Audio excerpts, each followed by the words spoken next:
پڑھنے والے کو ہنسی بھی آتی ہے اور حقیقت کا عکس بھی دکھائی دیتا ہے. یعنی ہنسی تو آتی ہے لیکن یہ بھی سمجھ میں آتا ہے کہ اس میں کیا مطلب چھپا ہوا ہے، اس کے مطالب کیا چھپے ہوئے ہیں، کیا ضروری ہے، حقیقت کا عکس بھی دکھائی دیتا ہے. ان کے خاکے نہ صرف مزاحیہ ہوتے ہیں بلکہ ان میں تہذیب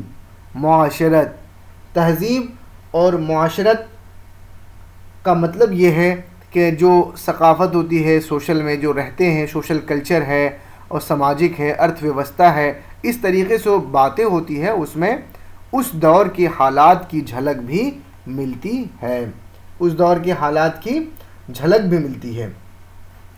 کچھ میری اور کچھ ان کی زبانی. یہ جو چیپٹر آپ پڑھ رہے ہیں، یہ جو ہیڈ لائن ہے، کچھ میری اور کچھ ان کی زبانی میں انہوں نے مولوی صاحب اور اپنے ساتھیوں کے حالات کو دلچسپ انداز کا مطلب روچک انداز میں، دل موہ لینے والا روچک انداز میں بیان کیا ہے، جس میں طنز و مزاح کا مطلب یہ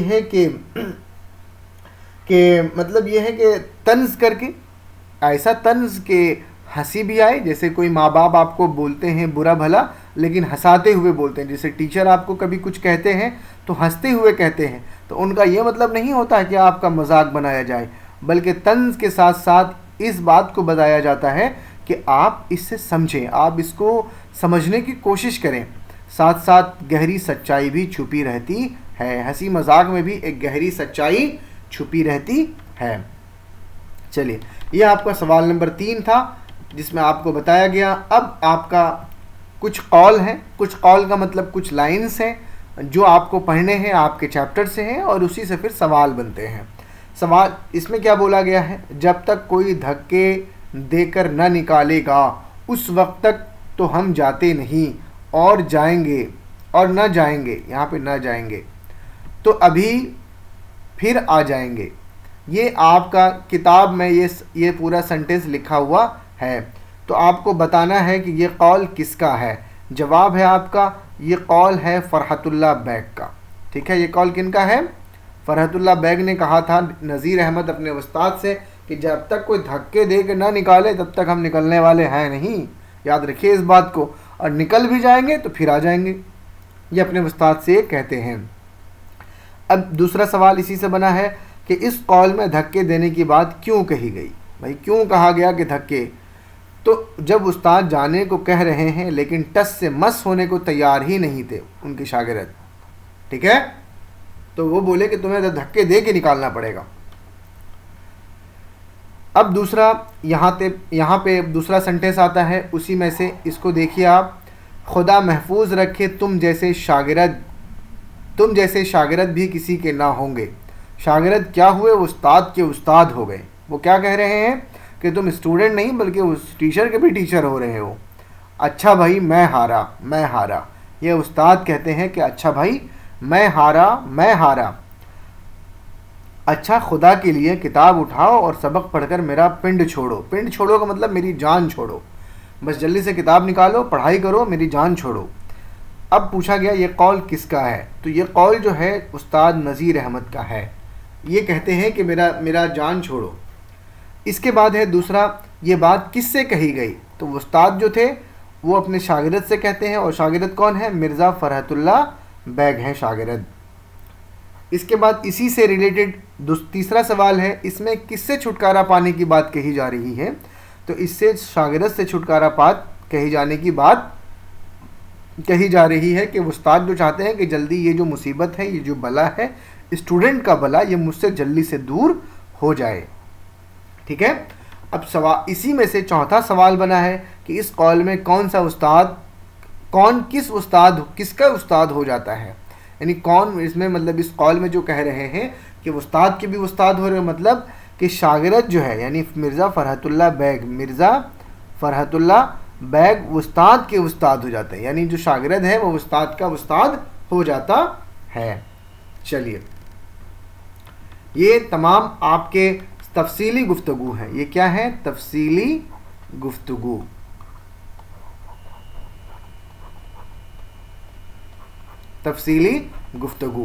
اس کے علاوہ مختصر سوالات بھی حل کیے جا چکے ہیں، مختصر سوالات بھی حل کیے جا چکے ہیں، اس کے علاوہ معروضی سوالات بھی حل کیے جا چکے ہیں، ٹھیک ہے۔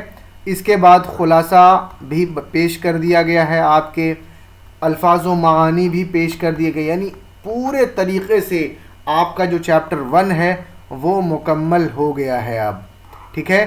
اب آپ کی ذمہ داری ہے کہ زیادہ سے زیادہ اس کو پڑھیں اور سمجھنے کی کوشش کریں، تاکہ تمام کے تمام جو الفاظ ہیں، جو باتیں ہیں، وہ کلیئر اور آپ کے دماغ میں اٹ جائے، گھس جائے، تاکہ آپ ایگزام میں 90+ اسکور کر سکیں۔ 90+ اسکور کرنے کے لیے آپ کو شروع سے پڑھائی کرنی پڑے گی۔ اگر آپ شروع سے پڑھائی نہیں کرتے ہیں تو یقین مانیے آپ کامیاب نہیں ہو سکتے، آپ کچھ نمبرات حاصل کر سکتے ہیں، کامیاب نہیں ہو سکتے۔ اسی لیے آپ خوب جم کے پڑھائی کیجئے، اور اگر آپ کو یہ ویڈیو پسند آیا ہے تو خدا کے لیے اس کو لائک کیجئے، سبسکرائب کیجئے اور اپنے دوستوں کو شیئر کیجئے۔